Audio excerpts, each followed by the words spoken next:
अदा मुझो नालो राबिल जागीरानी आहे इम्पा टाउन यूनियन कमेटी 1 ते बीठो आहियां। तव्हां चयो त तव्हां केतिरा पुरुमीद आहियो। मां तव्हांखे ॿुधाए छॾियां त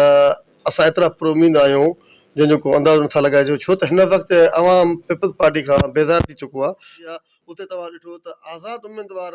एतिरा निकिरी आया आहिनि जंहिंजो को तस्वर ई नथा करे सघूं। अहिड़ीअ तरह हिते असां लाड़काणे में बि आज़ाद उम्मीदवारनि जो रेशो तमामु घणो आहे, छो त बेरोज़गारी इंतिहा हद जी वधी वई आहे। नौकिरी न हुजण जे करे ऐं बेरोज़गारी जे सबबु करे उन्हनि सभिनी जो इहो ई पको पयो कि असीं बि इलेक्शन में ईंदासीं ऐं इलेक्शन जो हिसो बणिबासीं ऐं उते अची असीं अवाम जी ख़िदमत कंदासीं, छो त असांजो सोशल कमु त ऑलरेडी अॻु में आहे ऐं असां उहो कमु कयूं था। उन सां गॾोगॾु इहो बि आहे त जेकी उम्मीदवार इलेक्शन में असां सां गॾु लड़नि था पिया, जेकी पीपल्स पार्टी जा हुजनि, GDA जा हुजनि, PTI जा हुजनि या कहिड़ा बि हुजनि, अवाम उन्हनि खां ईअं सम्झो बाग़ी थी चुको आहे, छो त उन्हनि अवाम खे को बि रिलीफ न ॾिनो आहे। हिन वक़्तु तव्हां ॾिठो हूंदो त लाड़काणो कुझु टाइम अॻु में जीअं अवामी इतिहाद ठहियो, उन अवामी इतिहाद ठहण खां पोइ उन मौज़म अब्बास साहिबु जेको MP हुयो, उन ॿ दफ़ा जेका इलेक्शन खटे, हू त पंहिंजे सिर्फ़ सां कोन पियो खटाए ऐं हू महिनत बि करे पियो, पर मसइलो इहो आहे त उन सां अवाम साथ कोन पियो ॾिए। बाक़ी रहियो सुवाल हिते हींअर त पीपल्स पार्टी खां अवाम बेज़ार थी चुको आहे ऐं असांजो इहो आइन आहे, असांजो इहो मंशूर आहे, असां इहो तइ कयो आहे त अवाम खे अकेलो न छॾींदासीं, अवाम खे न छॾींदासीं, असां अवाम सां जे हुजूम में गॾु हूंदासीं ऐं उनजी ख़िदमत कंदासीं। उन जे लाइ मुंहिंजी जेका यूनियन कमेटी आहे,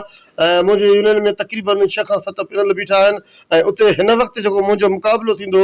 मां त ईअं थो चवां त GDA खे छॾे करे मुंहिंजो पीपल्स पार्टी सां मुक़ाबिलो आहे ऐं उनखे ई असीं हाराईंदासीं ऐं इनशा अल्लाह ताला आउं दावा नथो कयां, आउं अहिड़ी का ड्रा नथो हणां, पर उनखे उनजे UC में उनजे पंहिंजे वार्ड में उनखे पंहिंजे घर में इबरतनाक शिकस्त ॾींदासीं ऐं उनखे उते हाराईंदासीं ऐं असां खटींदासीं। बाक़ी खटण खां बाद में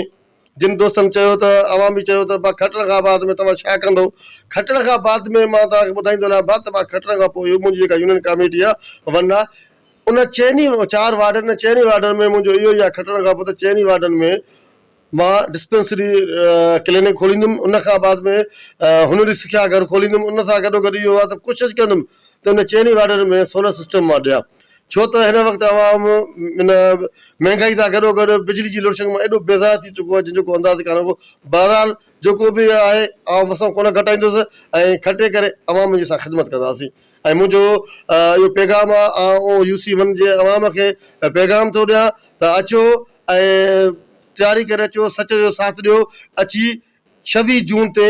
26 जून ते अची करे स्कूटर निशान आहे, स्कूटर निशान मथां स्टैम्प हणी हक़ सच जो साथ ॾिजो, स्कूटर जो साथ ॾिजो, मुंहिंजो साथ ॾिजो। मुंहिंजी फतेह न इहा अवां जी फतेह आहे ऐं अवां जी फतेह आहे, मुंहिंजी फतेह आहे। गॾिजी असीं जिदोजहद कंदासीं, गॾिजी असीं अवाम जा मसइला हल कंदासीं। अवां मां पुरुमीद आहे त तव्हां 26 जून ते ईंदव ऐं स्कूटर ते स्टैम्प हणंदव ऐं स्कूटर खे वोट ॾेई मूंखे ऐं पाण खे कामयाबु कंदव।